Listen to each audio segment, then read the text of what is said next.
Hello අද අපි කතා කරන්නේ do does did කියන වචන තුන. එතකොට මේ did කියන එක වල ගොඩක් හිතන දෙයක් නෑ. මොකද ඒක past tense එකේ. අතීත කාලේ වාක්‍යවලට අපි පාවිච්චි කරන්නේ හැම එකටමනේ. I, we, you, they, he, she, it හැම එකටම භාවිතා වෙනවා. ඒ ගැන මම අන්තිමට කියන්නම්. දැන් මේක do එන්නේ මොනවටද? does එන්නේ මොනවටද වාක්‍යවලදී කියන එක තමයි අපි මෙතනදී සාකච්ඡා කරන්න යන්නේ. හරි. හරි. එතකොට දැන් අපි පොසිටිව් ෆෝම් එක කියන්නේ නිකම්ම අර වාක්‍ය ලියනවා. නෙගටිව් ෆෝම් එක කියද්දී ආ දන්නවනේ ඒකේ ප්‍රතිවිරුද්ධ විදිහට ලියන එක. ක්වෙස්චන් ෆෝම් එක කියලා කියන්නේ ප්‍රශ්නයක් විදිහට ලියන එකනේ. හරි. එතකොට දැන් මේ හැම වෙලේම මේ he sheet කියන එක නම් හැම වෙලේම තුන් දෙනා එකට ඉන්නේ. ඒක මතක තියාගන්න. මේ I කියන එක තමයි හෙට මෙහෙට වෙන්නේ. අනිත් පැත්ත එක්ක එකතු වෙද්දී සහ මේ we you they කියන සෙට් එකත් එකටම තමයි බොහෝ වෙලාවට ඉන්නේ. හරි. එතකොට දැන් he she it නම් ඔයා දාන්නේ does කියලා. හරි. එතකොට ඒක නෙගටිව් ෆෝම් එක does not. එහෙමත් නැත්නම් අර විදිහට ඔය කයින් කර doesn't කියලා දාන්න පුළුවන්. අදනම් මේ හැම වාක්‍යයකදීම අපි ප්‍රශ්නයක් විදිහට ඒක ලියද්දි මේ does කියන එක ඉස්සරහට දාලා තමයි ලියන්නේ. එතකොට ඔයාට ඒක ලේසි එක පහසුවෙන් මේ විදිහට නම් ලියන්නේ. ආරි ප්‍රශ්නයක් ඇති මේක ඉස්සරහට දානවා වගේ. එතකොට does he, does she, does it කියලා ඒක ලියන්න පුළුවන්. හරි. හරි. ඊළඟට do කියලා කියන්නේ we you they වලටයි I we you they වලට තමයි do එන්නේ. ඔය ගොඩක් වෙලාවට පුරුදු වෙනවා මොනවා හරි දෙයකට කැමති නැහැ නිකන් අර yes I do අර එහෙම කියලා පුරුදු වෙන්න. එතකොට I වලට පස්සේ do කියලා තමයි කියන්නේ. දැන් ඔයා දන්නවා අර ඇහිලා සමහර විට අර අපි කැමති මම මොකක් හරි දෙයකට කැමති නැත්නම් I don't like කියලා කියන්නේ. අන්න ඒකත් එක්ක do කියන වචනේ මේ I එකත් එක්ක එනවා කියලා මතක තියාගන්න. ඔයාට I එකට එන්නේ මොකද්ද කියලා පැටලෙනවා. හරි. හරි. එතකොට we you they වලට do ඊට පස්සේ නෙගටිව් ෆෝම් එකේ do not. එතකොට මේ ඔය එක අයින් කරලා තමයි don't කියන එක දාලා තියෙන්නේ. සහ ඒක question form එක විදිහට දානවා නම් මෙහෙම අර do කියන එක ඉස්සරහට දාලා do I, do we, do you, do they විදිහට මේක දාන්න පුළුවන්. හරි. don't කියලා දාන්න පුළුවන්. හොඳ ඔයා මොකක් හරි don't we, don't you අද යන්නේ මේ විදිහට වාක්‍ය හදන්න පුළුවන්. හද හැම වෙලේම අර මෙහෙම වාක්‍යයක් එනවා නම් අනිත් එක ඉස්සරහට දාලා තමයි අපි ප්‍රශ්නයක් විදිහට ලියනවා නම් ඒක ලියන්නේ. හරි. ඒ වාක්‍ය දැන් ඒවා භාවිතා කරලා තියෙන වාක්‍ය වලට ඊළඟට උදාහරණ ටිකක් තමයි මම දෙන්නේ. දැන් මෙහෙම. දැන් මම මේ does කියන එක පාවිච්චි කරද්දී මෙහෙම ලියන්නත් අපිට පුළුවන්. හරිද? ඒ කියන්නේ she does look happy කියලා. හැබැයි අපි ගොඩක් වෙලාවට කියන්නේ she looks happy කියලා. හරිද?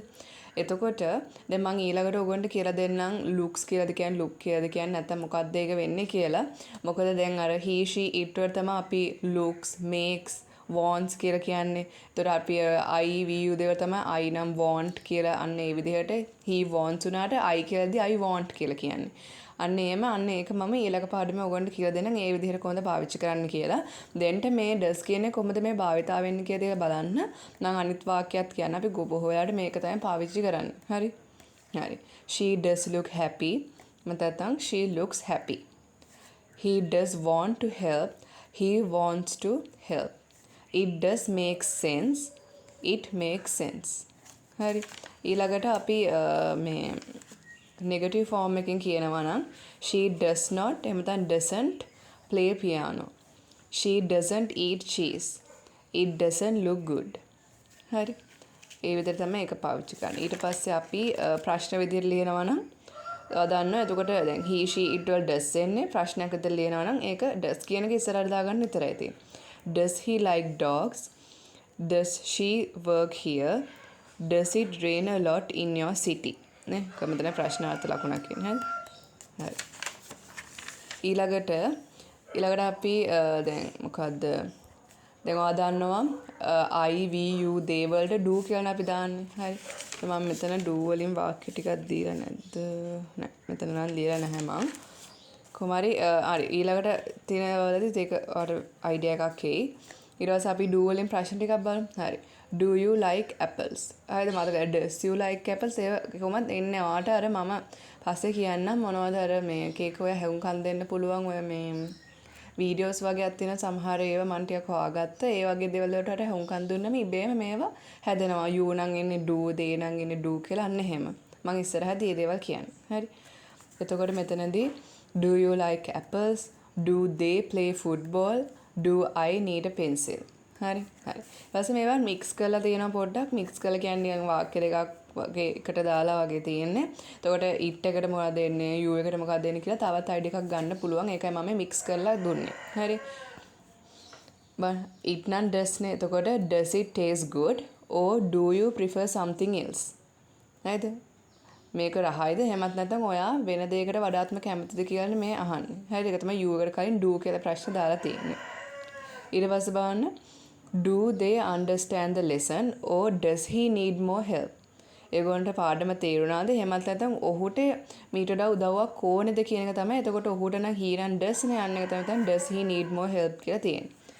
ඊළඟට ඊට පස්සේ does she play guitar or do you play guitar? ඒක ප්‍රශ්නාර්ථ ලකුණු දෙන්නේ. එතකොට ඒ විදිහට මේවා she නම් does, you නම් do.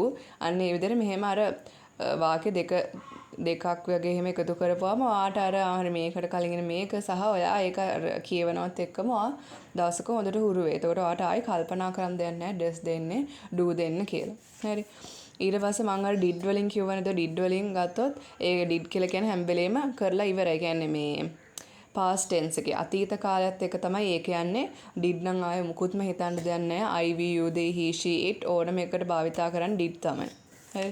ඊට බලන්න ඒකේ අර ප්‍රශ්න ටිකක් තියෙනවා සහ අතීත කාලේ වාක්‍ය ටිකක් තියෙනවා. Did you eat breakfast this morning? She did finish her homework yesterday. Did they go to the park last Sunday? He did call his friend last night. Did I leave my book on the table? ඒ ටික තමයි එකේ තියෙන්නේ. මේකේ මොනවාරි ප්‍රශ්න තියෙනවා නම් උගල මගෙන් අහන්න. Thank you.